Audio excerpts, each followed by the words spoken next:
মাত্রা ছাড়িয়েছে গরমের দাবদাহ। তাপপ্রবাহের জেরবার সমগ্র পশ্চিমবঙ্গ। ইতস্তত বিক্ষিপ্তভাবে ছিটেফোঁটা বৃষ্টি হলেও তাতে মিলছে না স্বস্তি। পশ্চিমবঙ্গের অন্যান্য রাজ্যগুলির পাশাপাশি জলপাইগুড়ি শহরে অনুভূত হচ্ছে উত্তাপ। এই গরমে স্বস্তি পেতে পান করতে হয় পর্যাপ্ত পরিমাণে জল। গরমের হাত থেকে ক্ষণিকের মুক্তি পেতে এক অভিনব কর্মসূচি গ্রহণ করল জলপাইগুড়ি কদমতলা হনুমান মন্দিরের কর্মকর্তারা। সাধারণ খেটে খাওয়া মানুষরা যাতে পান করতে পারেন শীতল মঞ্জুরানো পানীয় জল, তার জন্য 51 জনের হাতে বড় আকৃতির মাটির পানীয় জলের কলসি বিতরণ করলো তারা।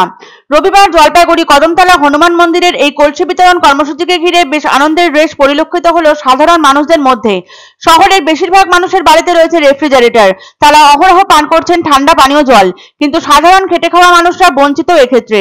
তাই তাদের কথা মাথায় রেখেই এই উদ্যোগ জলপাইগুড়ি হনুমান মন্দিরের কর্মকর্তাদের।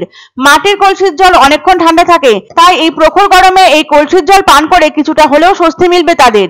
জলপাইগুড়ি কদমতলা হনুমান মন্দিরের সম্পাদক শিবু আগরওয়াল জানিয়েছেন, তাদের এই ধরনের উদ্যোগ সাধারণ মানুষদের জন্য, গরমের হাত থেকে যাতে একটু মুক্তি পায় তারা। এই উদ্দেশ্যে 51 জন সাধারণ মানুষকে দেওয়া হলো মাটির কলসি। মাটির কলসিতে জল বেশ ঠান্ডা থাকে। ফ্রিজ কিনে ঠান্ডা জল খাবার সামর্থ্য অনেক মানুষেরই নেই। ঠান্ডা জল খাবার ইচ্ছে থাকলেও দমন করতে হয় তা।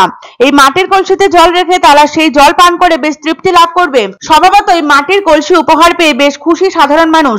একটা সময় ছিল যখন গরম এলেই বাড়ির মহিলারা মাটির কুজো কলসিতে জল ভরে রাখতেন।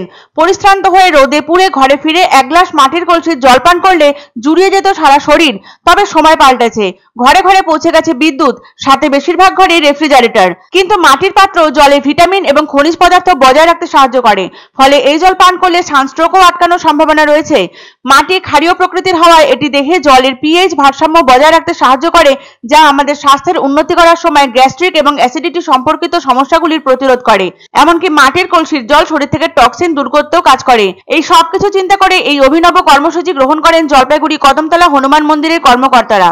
সাধারণ দরিদ্র খেটে খাওয়া মানুষদের জন্য তাদের এই চিন্তাধারা ও প্রয়াস মুগ্ধ করেছে সমগ্র জলপাইগুড়িবাসীকে। তাদের এই প্রচেষ্টায় কিছুটা হলেও উপকৃত হবে সাধারণ মানুষ, এটা ভেবেই মানসিক তৃপ্তি লাভ করছেন মন্দিরের কর্মকর্তারা। তাদের উদ্যোগের এই তো সবে সূচনা, পরবর্তীতেও অব্যাহত থাকবে তাদের এইরূপ জনকল্যাণমূলক কর্মসূচি।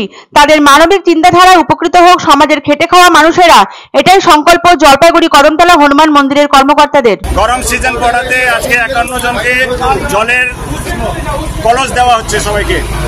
কতটা খুশি তারা? হ্যাঁ, সবাই নিজেদের বাড়িতে লাগাইতে পারে এবং তারা একটু গরম থেকে রাহত পাইতে পারে। এবার প্রচন্ড গরমের জন্য কি এই উদ্যোগ? এই গরমের জন্য, যে প্রচন্ড গরম পড়ছে তার জন্য সবাই নিজের বাড়িতে কলস লাগাইতে পারবে, ঠান্ডা জলের একটু অনুভব করতে পারবে। এটাই আজকের উদ্যোগ। আর তার সঙ্গে সঙ্গে শরবতও খাওয়ানো হচ্ছে এখন, সবাইকে শরবত খাওয়ানো, হাজার